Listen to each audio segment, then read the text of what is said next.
അവിടുന്ന് വരരുത്.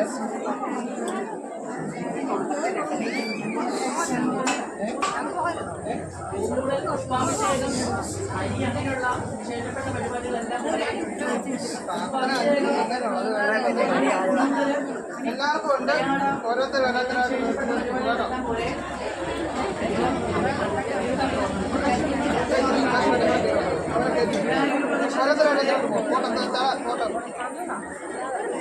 അതിലേ വരരുത് കേട്ടോ, ഇതിലേ വരട്ടെ. പ്രദക്ഷിണമായിട്ട് വരണം. ഇവിടുന്നോ വരുന്നത് കേട്ടോ. പക്ഷേ നീളെ കൊടുത്തു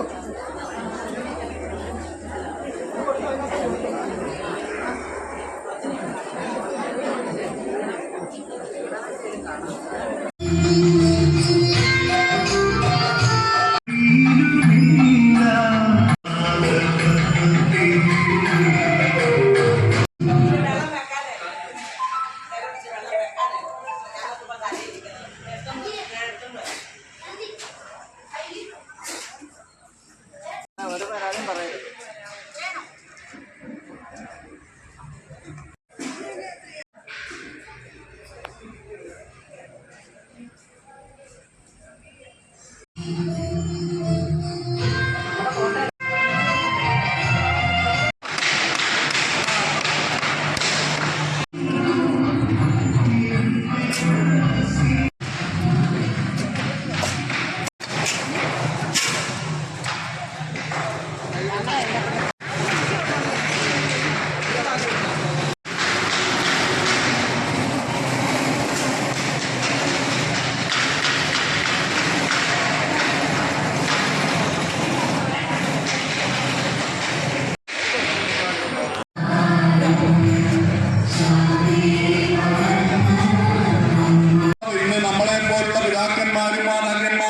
നമ്മുടെ മക്കൾക്ക് ഏറ്റവും നല്ല പറഞ്ഞുകൊണ്ട് എത്ര ദീർഘദർശിത്വമായിരുന്നു. ആ ദീർഘദർശിത്വത്തിന് അല്ലെങ്കിൽ ഉത്തമ കവിക്ക് പരിവർത്തനം വന്നത് അതായത് അവിടെ നിന്ന് വിദ്യാഭ്യാസത്തിന് പോയി ചാമരാജ യൂണിവേഴ്സിറ്റിയിൽ പോയി അവിടെ സംസ്കൃതം ഐച്ഛിക വിഷയമായി എടുത്ത് പഠിച്ച കുമാരവിനെ അവിടെയുള്ള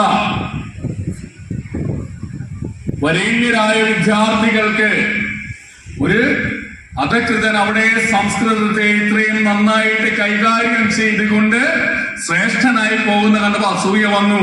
അവര് കുമാരവിന്റെ പിന്നോട്ടുള്ള ചരിത്രം തപ്പി നടന്നു. കുമാരന്റെ ചരിത്രം തെരഞ്ഞപ്പോൾ കേരളത്തിൽ അയിത്ത ജാതിയിൽപ്പെട്ട അവർണ വിഭാഗത്തിൽപ്പെട്ടവനാണ് ഇവിടെ വന്ന് സംസ്കൃതം പഠിക്കുന്ന യോഗ്യനല്ല. അപ്പോൾ ബഹളമുണ്ടായി. ഈ ഭൂമിയിൽ അവതാരം ചെയ്ത മൂർത്തിയാണ് നാരായണൻ. ഇനി ഇതുപോലെ പരിപൂർണനായ ഒരു ഗുരു മാറിയിരിക്കുന്ന ഒരു കൃതിയുണ്ട്. ഗുരുവിനെ കുറിച്ചിരിക്കുന്ന കുടുംബസ്ഥരാണ് ശിവനും പാർവതി. അവരുടെ സമയം ചിലവഴിക്കുന്ന വേളയിൽ ലോകത്തെക്കുറിച്ചും ലോകത്തിന്റെ പുതിയ അറിവുകളെ കുറിച്ചും വ്യവഹാരം ചെയ്ത് സംസാരിക്കാറുണ്ട്. അത് നമ്മൾ ഭാര്യ ഭർത്താക്കന്മാർ സംസാരിക്കുന്ന പോലെ അവർ സംസാരം ഒരു 10-25 വർഷം മുന്നോട്ട് കൊണ്ടുവരും അല്ലെ.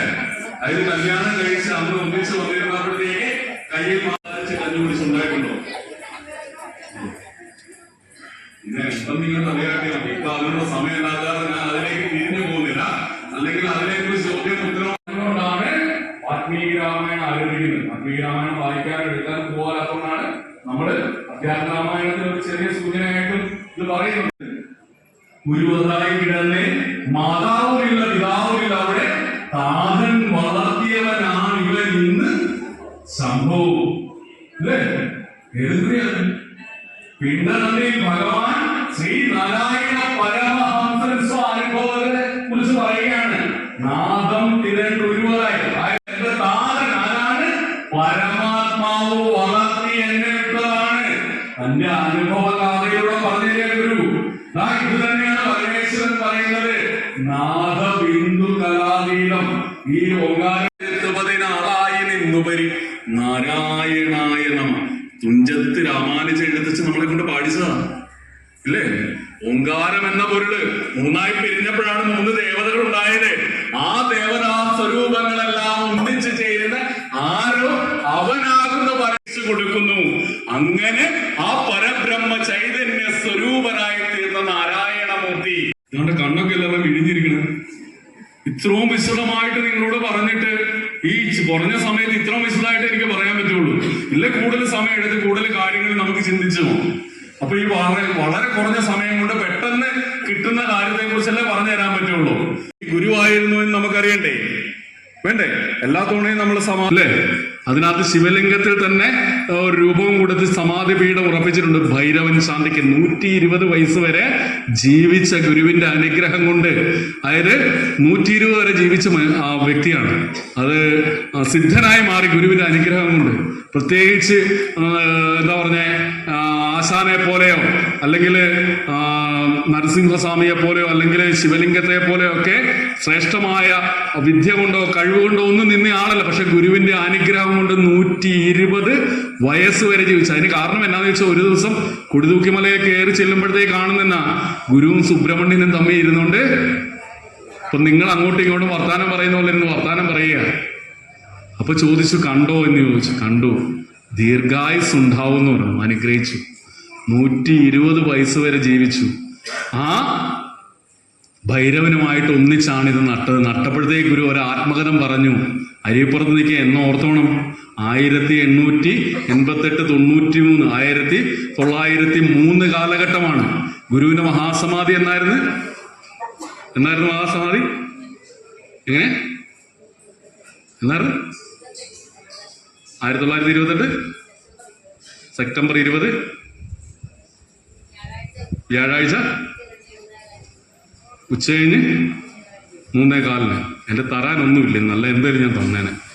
സത്യമായിട്ടും എടുത്ത പുസ്തകങ്ങൾ ഇതെല്ലാം ഞാൻ വായിക്കുകയും പഠിക്കുകയും ചെയ്യുന്നു. അതുകൊണ്ടാണ് എപ്പോഴേലും വരുമ്പോൾ ഇനി കാണാൻ പറ്റിയാൽ ഒരു സമ്മാനം തന്നിരിക്കും. ഞാൻ പലയിടത്തും പോയിട്ടുണ്ട്, ഇത്ര കൃത്യമായിട്ട് പറഞ്ഞിട്ടില്ല. അതുകൊണ്ടാണ് കേട്ടോ. വളരെ സന്തോഷം. അത് വ്യാഴാഴ്ച എന്നൊന്നും ആരും പറയില്ല. വളരെ സന്തോഷം. അതായത് ഉറപ്പായും സാറിൻ്റെ ഒരു പ്രയത്നത്തിന്റെ ഭാഗം ഇവിടെ ശരിക്കും ജ്വലിച്ചു എന്നുള്ളതിൽ എനിക്ക് സന്തോഷം. പല സ്ഥലങ്ങളിൽ പോയിട്ട് ഇതുപോലെ പറഞ്ഞിട്ടില്ല. എല്ലാവരും മിക്കവാറും 1928 സെപ്റ്റംബർ ഇവിടം കൊണ്ട് തീർന്നു, അല്ലെങ്കിൽ 1104 കന്നി 5 ഇതുകൊണ്ട് തീരും. വ്യാഴാഴ്ച പകൽ 3:31 തീർത്ത് കറ തീർന്ന് ഉറപ്പിച്ച് ആ പറയുന്നതിൽ ആത്മവിശ്വാസമുണ്ട്, സംശയങ്ങളില്ല. ഭഗവാന്റെ അനുഗ്രഹമുണ്ട്, ഭയങ്കരമായ അനുഗ്രഹം. അത് ഓർത്തിരിക്കുക എന്ന് പറഞ്ഞാൽ വലിയൊരു പുണ്യമാണ് നമ്മുടെ. ആ പുണ്യത്തിന്റെ അനുഗ്രഹം മക്കൾക്കും എല്ലാവർക്കും ഉണ്ടാവും. അപ്പോൾ എവിടെയും നമ്മൾ നിർത്തിയേ? ക്രമിച്ചു നിൽക്കുന്നു. ഒരു തടിക്കഷ്ണം പോലെ ആയിക്കൊണ്ടിരിക്കുക ഗുരുവിന്റെ ശരീരം. കാരണം ഗുരു മനഃപൂർവ്വം ചെയ്യുകയാണ്.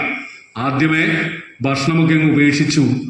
ഏകദേശം കന്നി 5 അടുത്ത് വരുന്ന സമയം, ഇപ്പോൾ 2 ആഴ്ചയൊക്കെ ആയപ്പോൾ ഭക്ഷണമൊക്കെ ഉപേക്ഷിച്ചു. ജലം മാത്രം, അതായത് ആദ്യം പാല്, അതിനുശേഷം പാലിന്റെ കൊഴുപ്പ് കൂടുതലായ അങ്ങനെ വരുന്നുണ്ട്, പാലിനെ ഉപേക്ഷിച്ചു. അതിനുശേഷം ജീരകമിട്ട് തിളപ്പിക്കുന്ന വെള്ളം, ഇത് മാത്രം കഴിച്ചുകൊണ്ടിരിക്കുന്ന സമയം ശരീരം ശോഷിച്ച് ചുക്കിച്ചുളിഞ്ഞ് ശോഷിച്ചു. പക്ഷേ അന്നേരവും നരസിംഹസ്വാമിയും അമ്പലം വിദ്യാനന്ദ സ്വാമിയുടെയും ഒക്കെ ആ വാക്കുകളിലൂടെ നമ്മൾ ശ്രവിച്ചാൽ, ഉദയ സൂര്യൻ മാറി നിൽക്കും മുഖത്തേക്ക് നോക്കിയാൽ ആ ദിവ്യ ചൈതന്യം എന്നാ പറയുന്നത്. അപ്പോൾ അങ്ങനെ ഒരു ദിവസം ഇവര് ഒരു കട്ടിലിൽ ഒരു മെത്തപ്പായിൽ ചുവന്നുകൊണ്ട് നേരെ വർക്കലയിലേക്ക് വന്നു. വൈദിക മഠത്തിന് താഴെ വെച്ചപ്പം സന്യാസിമാരാരും അനുമതിച്ചില്ല. കാരണം ഗുരു ഈ കർമ്മം കൂടി ഏറ്റെടുത്താൽ വീണ്ടും വേദന കൊണ്ട് ഗുരു പിടയുന്നത് അവർക്ക് കാണണം. അയ്യോ അമ്മേ, ഇതൊക്കെ ഗുരു വിളിക്കുമായിരുന്നു പറഞ്ഞേ. കാരണം ശരീരപീഡ എന്താണ് അനുഭവിക്കേണ്ടതെന്ന് എല്ലാവരെയും കാണിച്ചു തന്ന ഗുരു അവിടെ നിന്ന് വിളിക്കുമെന്നാണ് ഇവര് പറഞ്ഞില്ല. പക്ഷേ അകത്ത് കടന്ന ആ പരഹൃദയജ്ഞാനി, കാരുണ്യവാൻ, അരുളും അൻപും അനുകമ്പയുടെയും മൂർത്തിയായ ശ്രീനാരായണ പരമഹംസൻ പറഞ്ഞു, പുറത്ത് വന്നവരെ അകത്തേക്ക് കൊണ്ടുവരാൻ പറഞ്ഞു. അകത്ത് കൊണ്ടുവന്നപ്പോഴത്തേക്ക് പറഞ്ഞു, എന്താണ് പയ്യെ എന്ന് ചോദിച്ചു. അടുത്തിരുന്ന് ഒരു മുന്തിരി എടുത്ത് കയ്യിൽ കൊടുത്തിട്ട് പറഞ്ഞ് കഴിക്കാൻ കൊടുക്കാൻ. കൂടെ വന്നവര് പറഞ്ഞു ഭക്ഷണം കഴിക്കില്ല, മാസങ്ങളായി കഴിക്കില്ലെന്ന് പറഞ്ഞു. കൊടുക്കൂ എന്ന് പറഞ്ഞപ്പോൾ അവളുടെ ആ കിറിയിലേക്ക് മുട്ടിച്ചപ്പോൾ ആ കുഞ്ഞത് ചവച്ചു നിന്നു. എഴുന്നേൽപ്പിക്കാൻ പറഞ്ഞു. സ്വാമി ദീപദശകമെന്ന ദിവ്യമായിരിക്കുന്ന ദൈവോപനിഷത്തിനെ ആലാപനം ചെയ്തു. ദൈവമേ കാത്തുകൊൾക്കങ്ങ്, കൈവിടാതിങ്ങു ഞങ്ങളെ, നാവികൻ നീ ഭവാബ്ദി, ഒരാവിവൻ തോണി നിൻപദം. ഒന്നൊന്നായി എണ്ണി എണ്ണി തൊട്ടെണ്ണും പൊരുളൊടുങ്ങിയാൽ നിന്നിടും ദൃക്കുപോലുള്ള നിന്നിൽ അസ്പന്ദമാകണം. അന്നവസ്ത്രാദി മുട്ടാതെ തന്നു രക്ഷിച്ചു ഞങ്ങളെ, ധന്യരാക്കുന്ന നീ ഒന്നു തന്നെ ഞങ്ങൾക്കു തമ്പുരാൻ. ആഴിയും തിരയും കാറ്റും ആഴവും പോലെ ഞങ്ങളും, മായയും നിൻ മഹിമയും നീയും എന്നുള്ളിലാകണം. നീയല്ലോ സൃഷ്ടിയും സൃഷ്ടാവായതും സൃഷ്ടിജാലവും. നീയല്ലോ ദൈവമേ സൃഷ്ടിക്കുള്ള സാമഗ്രിയായതും. നീയല്ലോ മായയും മായാവിയും മായാവിനോദനും. നീയല്ലോ മായയെ നീക്കി സായുജ്യം നൽകുമാര്യനും. നീ സത്യം, ജ്ഞാനമാനന്ദം, നീ തന്നെ വർത്തമാനവും ഭൂതവും ഭാവിയും വേറല്ല. ഓതും മൊഴിയുമോർക്കിൽ നീ അകവും പുറവും തിങ്ങും. മഹിമാവാർന്ന നിൻപദം പുകഴ്ത്തുന്നു ഞങ്ങളങ്ങ്. ഭഗവാനെ ജയിക്കുക, ജയിക്കുക മഹാദേവ, ദീന അവന പരായണ, ജയിക്കുക ചിദാനന്ദ, ദയാസിന്ധു ജയിക്കുക. ആഴമേറും നിൻമഹസ്സ ആഴിയിൽ ഞങ്ങളാകവേ വാഴണം, വാഴണം, വാഴണം നിത്യമെന്ന് ആ ഹൃദയകമലങ്ങളിൽ നിന്ന് ആ ദിവ്യമായ പ്രാർത്ഥന വീണലിഞ്ഞുകൊണ്ടിരിക്കുമ്പോൾ ഭഗവാന്റെ ദേഹത്ത് നിന്ന് ഒരു ദിവ്യ ചൈതന്യം ഉദിച്ചുയർന്ന് അനന്ത നവസിലേക്ക്, വിഹായസിലേക്ക് ഉയർന്നു നമ്മളിലേക്കെല്ലാം അലിഞ്ഞു ചേർന്നു. അന്ന് ആ ലോകം ആ സമയത്ത് ഒരേ സമയം 2 സൂര്യന്മാർ ഉദിച്ചുയർന്നു നിൽക്കുന്നതായിട്ട് കണ്ടു. അവിടെ നിന്ന് എല്ലാ മനുഷ്യരുടെയും ഹൃദയം തകർന്നു. ഭഗവാൻ ശ്രീനാരായണ മാമുനി തൻ്റെ 72 വർഷത്തെ ജീവിത നാടകം അവസാനിപ്പിച്ചു. മനുഷ്യനെ മനുഷ്യനാക്കുവാൻ വേണ്ടി, നരനെ നാരായണനാക്കാൻ വേണ്ടി, നാരം അയനം യസ്യ ഇത് നാരായണായി, നാരായണനായി ജനിച്ചുകൊണ്ട് സർവനരന്മാർക്കും ആശ്രയമായി വർത്തിച്ചുകൊണ്ട് ആ ദിവ്യ ചൈതന്യമായി മാറി, പരബ്രഹ്മ സ്വരൂപമായി മാറി. ആ നാരായണ മുനിയെ നമുക്ക് നമ്മുടെ ജീവിതത്തിലേക്ക് സ്വാംശീകരിക്കാൻ കഴിഞ്ഞില്ലെങ്കിൽ ഇതിനോളം വലിയ ഗുരു നിന്ന ഗുരുപാപം നമുക്കില്ല. ഈ 97ാമത് വർഷത്തിലെങ്കിലും നിങ്ങളോടുള്ള എൻ്റെ ഒരു അപേക്ഷയാണ്, ഗുരുവിനെ ആ ഗുരുസ്വരൂപമായി കണ്ടുകൊണ്ട് മറ്റെല്ലാത്തിനും അതീതമാണ് ഗുരുവെന്ന ആ നഗുരോരധികം തത്വം നഗുരോരധികം തപഃ തത്വജ്ഞാനാത്പരം നാസ്തി തസ്മൈ ശ്രീ ഗുരവേ നമഃ. ഗുരുവിനപ്പുറമായിട്ടൊരു തത്വമില്ല, ഗുരുവിനപ്പുറമായിട്ടൊരു തത്വജ്ഞാനങ്ങളുമില്ല. അത് കണ്ടറിഞ്ഞ ആ ഗുരുവിനെ ഹൃദയ കമലങ്ങളിലേക്ക് ഇന്നിവിടുന്ന് നിങ്ങൾ സ്വാംശീകരിച്ചാൽ ഉറപ്പ് ഞാൻ നൽകാം, ഉറപ്പ് ഞാൻ നൽകാം.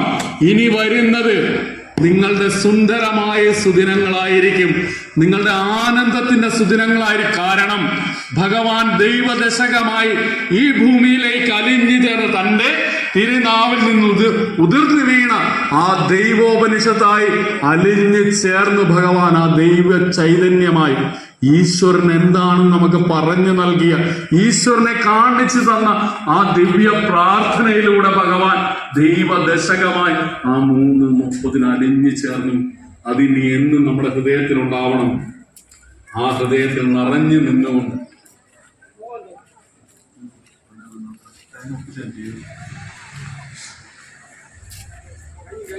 ആ ദൈവ ചൈതന്യമായി ഭഗവാൻ നമ്മളിലേക്ക് അണിഞ്ഞു ചേർന്ന സുദിനമാണ്. അത് ഓർക്കുക. നമ്മൾക്ക് മാത്രമല്ല, നമ്മുടെ തലമുറയ്ക്കും പറഞ്ഞു കൊടുക്കുക, അവരെ ഇതിലേക്ക് എത്തിക്കുക, നന്ദിയുള്ളവരാക്കുക, സ്മരണയുള്ളവരാക്കുക, ആ സ്മരണയിൽ ജീവിക്കുന്നവരാക്കി തീർക്കുക. അതിന് ഭഗവാൻ നമ്മെ അനുഗ്രഹിക്കട്ടെ എന്ന് പ്രാർത്ഥിക്കുകയാണ്. ഇന്ന് ഞാൻ വന്നത് ഗുരുനാരായണ സേവാനികേതൻ എന്ന പ്രസ്ഥാനത്തിനാണ്. നിങ്ങൾക്ക് എല്ലാവർക്കും അറിയുന്നത് പോലെ ആചാര്യ KN ബാലാജി അവരുടെ നിങ്ങളുടെ ശാന്തിയായി തുടങ്ങി ഇന്ന് 10,000ങ്ങളുടെ ഗുരുവായി നിൽക്കുന്ന ആചാര്യ KN ബാലാജി അവരുടെ ഒരു ശിഷ്യനാണ്. 2002 കോട്ടയം SNDP യൂണിയനിൽ ആരംഭിച്ച പഠന ക്ലാസ്സിൽ പഠിക്കുവാൻ അന്ന് ഭാഗ്യം കിട്ടി. അന്ന് വെറും ഒരു ബാലകനായി നടന്ന, അല്ലെങ്കിൽ ഒരു യുവാവായി നടന്ന ഞാൻ ഈ ലോകത്തിന്റെ ഭൗതികമായ സുഖങ്ങളും അതിൽ അഭിരമിക്കുന്നതാണ് ഏറ്റവും ശ്രേഷ്ഠമെന്ന് വിചാരിച്ചുകൊണ്ട് നടന്നപ്പോൾ ആചാര്യ സൗധത്തിലേക്ക് ചെന്ന് ചേരുകയും അവിടുന്ന് ജീവിതത്തെ എങ്ങനെ മാറ്റണമെന്ന് പഠിക്കുകയും അത് നിത്യ ജീവിതത്തിന് ചര്യയാക്കി മാറ്റിയപ്പോൾ ഈ തലത്തിലേക്ക് മാറാൻ കഴിയുന്നു. ഗുരുവിന്റെ അടുത്തേക്കുള്ള വഴിയാണ് ആചാര്യന്മാർ. അവർ അത് തങ്ങളുടെ ജീവിതത്തിൽ പ്രാവർത്തികമാക്കി നമ്മളെ ആ വഴിയിലേക്ക് നയിക്കുകയാണ്, ഗുരുക്കന്മാരിലേക്ക്. അങ്ങനെയുള്ള ഒരു ആചാര്യന്റെ ഏറ്റവും ശ്രേഷ്ഠമായ ഒരു പ്രസ്ഥാനമാണ് ഗുരുനാരായണ സേവാനിക. നിങ്ങൾക്കെല്ലാം നല്ല പരിചയം, കാരണം നിങ്ങളുടെ ശാഖയുടെ മെമ്പർ അല്ലേ സാറ്, അല്ലേ? അപ്പോൾ ഇന്ന് ഗുരുനാരായണ സേവാനികേതനിൽ നിന്നുണ്ട് സാർ. ഇപ്പൊ അവർ വൈകുന്നേരത്തെ ഉച്ചയിട്ട് ഇന്നത്തെ കാര്യങ്ങളെല്ലാം സാറ് വേറെ എങ്ങും പ്രഭാഷണത്തിന് പോകില്ല. ഇപ്പൊ 10 വർഷമായിട്ട് അത് വന്നതോടുകൂടി ഒരു കാര്യങ്ങൾക്കും പോകില്ല. അവിടുത്തെ കാര്യങ്ങളെല്ലാം നോക്കി ബാക്കി എല്ലാവരെയും നാട് നീളെ പറയാൻ വിടുകയും സാർ അവിടെ മാത്രമേ ഇരിക്കുകയും ചെയ്യാം. അപ്പോൾ ഇന്ന് ഞങ്ങള് ഗുരുനാരായണ സേവാനികേതന്റെ കാര്യങ്ങളിൽ കൂടുതൽ വിശദീകരിച്ച് തരേണ്ട കാര്യമില്ലെന്ന് എനിക്കറിയാം. എങ്കിലും ഇപ്പോൾ ഗുരുനാരായണ സേവാനികേതൻ പുതിയൊരു പദ്ധതിയുമായി വരികയാണ്.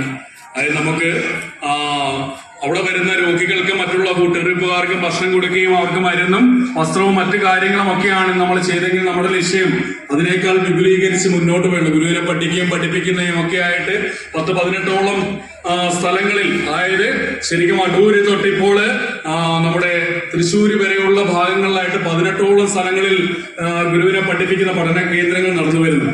അതുകൂടാതെ കഴിഞ്ഞ ജാനുവരി 26-ന് നമ്മുടെ റിപ്പബ്ലിക് ഡേ ദിനത്തില് നമ്മൾ പുതിയൊരു സംരംഭം ആരംഭിച്ചു. ആനന്ദ ഭവൻ എന്ന പേരില് ഗുരുവിനെ അറിയുവാനും ഗുരുവിനെ കുറിച്ച് ചേർന്നിരുന്നുകൊണ്ട് ഗുരുവിന്റെ അല്ലെങ്കിൽ നമ്മുടെ ഈശ്വരനെ അറിഞ്ഞ് ഈശ്വരാരാധനയോട് കൂടി ഇരിക്കുന്നവർക്ക് വേണ്ടി ചേർന്നിരിക്കാൻ ഒരു സങ്കേതം. പക്ഷെ ആ സങ്കേതം ആരംഭിച്ചപ്പോൾ നമുക്ക് മറ്റൊരു തരത്തിലാണ് ആ സങ്കേതത്തിലേക്ക് ആളെ ലഭിച്ചത്. ആരാലും സംരക്ഷിക്കപ്പെടാൻ പറ്റാതെ കിടക്കുന്ന കുറച്ച് അമ്മമാരെയാണ് നമുക്ക് ഏറ്റെടുക്കേണ്ടതായിട്ട് വന്നത്. നമ്മുടെ ലക്ഷ്യം അതല്ലായിരുന്നു. ഒരു പ്രായമാകുമ്പോൾ, അതായത് ബ്രഹ്മചര്യം, ഗാർഹസ്ഥ്യം, അത് കഴിഞ്ഞാൽ വാനപ്രസ്ഥം എന്ന 3 ആശ്രമമാണ് ഗുരു നമുക്ക് നിശ്ചയിച്ചിരിക്കുന്നത്. അതിൽ ആ വാനപ്രസ്ഥം അത് സന്യാസം. അപ്പൊ സന്യാസാശ്രമത്തിൽ ഈശ്വരനെയൊക്കെ ചിന്തിച്ചൊന്ന് ഈശ്വര വിചാരത്തോടെ ജീവിച്ച് ശരീരമുക്തി അല്ലെ ശരീരപതനം നടത്തുക എന്നുള്ള ലക്ഷ്യത്തിലുള്ള ഒരു സ്ഥാപനം ആഗ്രഹിച്ചപ്പോൾ അവിടേക്ക് വന്നു ചേർന്നത് ആരാലും സംരക്ഷിക്കപ്പെടാനില്ലാത്ത കുറച്ച് അമ്മമാരാണ്.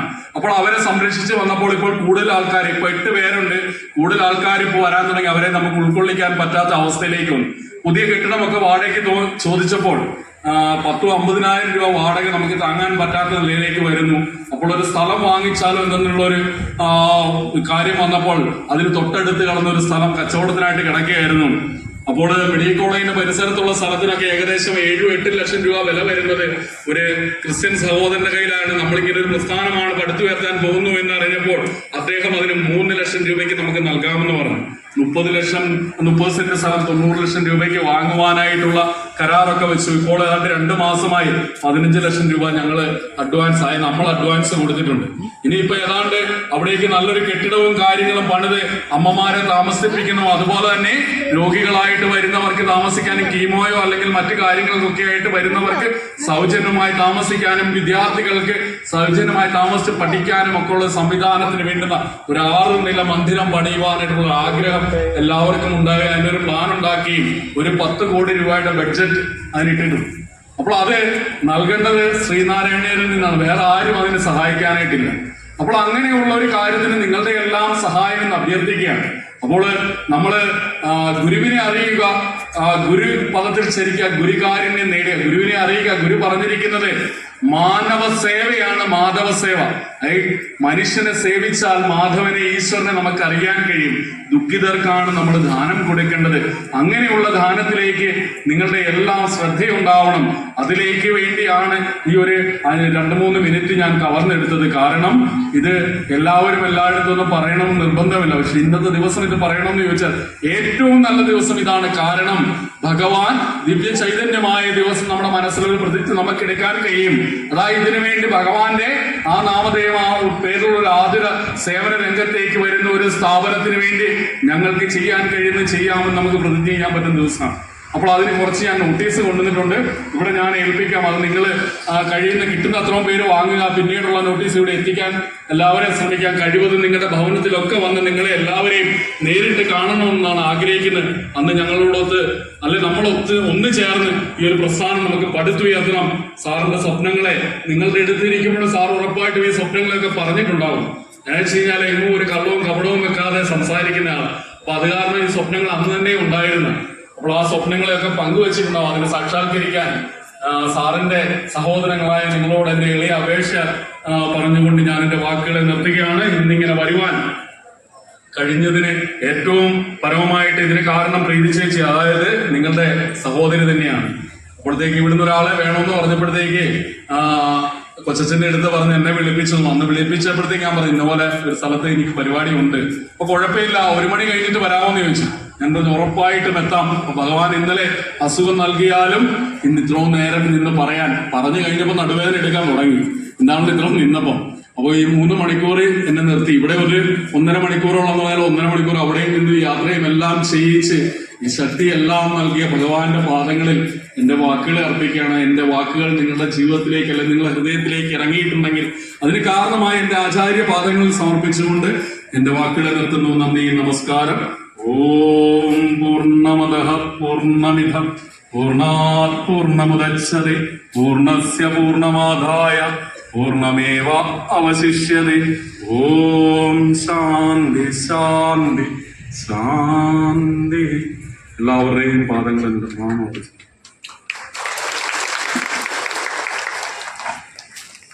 ഇത് ഞാനിവിടെ വെച്ചിട്ടുണ്ട്. എല്ലാവരും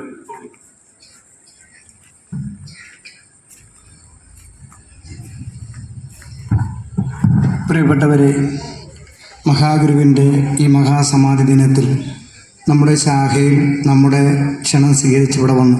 ഇത്രയും നേരം ഓരോ ഭക്തനും ആഗ്രഹിച്ച വിധത്തിൽ ഭഗവാൻ ശ്രീനാരായണ ഗുരുദേവനെ പറ്റി 2 വാക്കുകൾ പറയുവാൻ ഇവിടെ തയ്യാറായി വന്ന പ്രിയപ്പെട്ട ശ്രീ പ്രമോദ് തമ്പി അവർക്ക് ഇവിടെ കൂടിയിരിക്കുന്ന മുഴുവൻ ഭക്തജനങ്ങളുടെയും പ്രത്യേക നന്ദി രേഖപ്പെടുത്തുകയാണ്. ഉടൻ തന്നെ നമ്മുടെ പുഷ്പാർച്ചനയാണ്. ഭഗവാന്റെ തിരുമേനിയിൽ ഇപ്പോൾ പുഷ്പം അഭിഷേകം ചെയ്യുന്ന സമയമാണ്. നമ്മുടെ ഈ പ്രഭാഷണം ഇവിടെ സമാപിക്കുകയാണ്. അത് 3:30 എല്ലാം സമർപ്പണത്തിന് ശേഷം സമൂഹ സദ്യ ആരംഭിക്കുന്നതാണ്. അതിലും എല്ലാവരും പങ്കെടുക്കണം എന്ന സ്നേഹപൂർവ്വം താല്പര്യപ്പെടുന്നു.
അതുകൊണ്ടാണ് തിരിഞ്ഞു തരുന്ന കാര്യമില്ല. പുഷ്പാഭിഷേകം കഴിഞ്ഞതിന് ശേഷം അത് കാണുവാൻ എല്ലാ ഭക്തർക്കുള്ള അവസരം ഉണ്ടായിരിക്കുന്നതാണ്.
ഇവിടെ കുറേ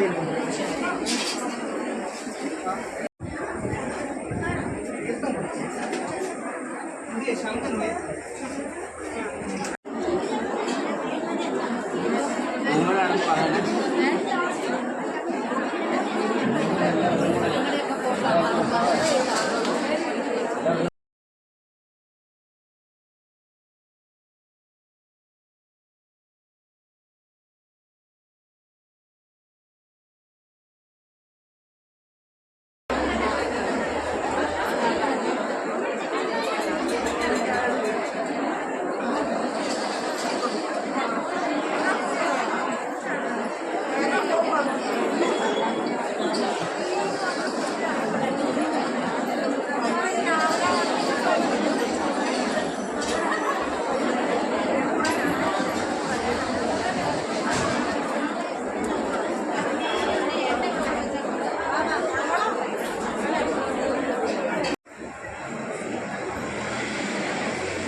എല്ലാവർക്കും ഇരിക്കാം. സീറ്റ് കിട്ടാൻ ഞാൻ അല്പസമയം തുറന്ന് വിശ്രമിക്കുക. ഒരു കാര്യം പറയാനാണ്, ഭക്ഷണം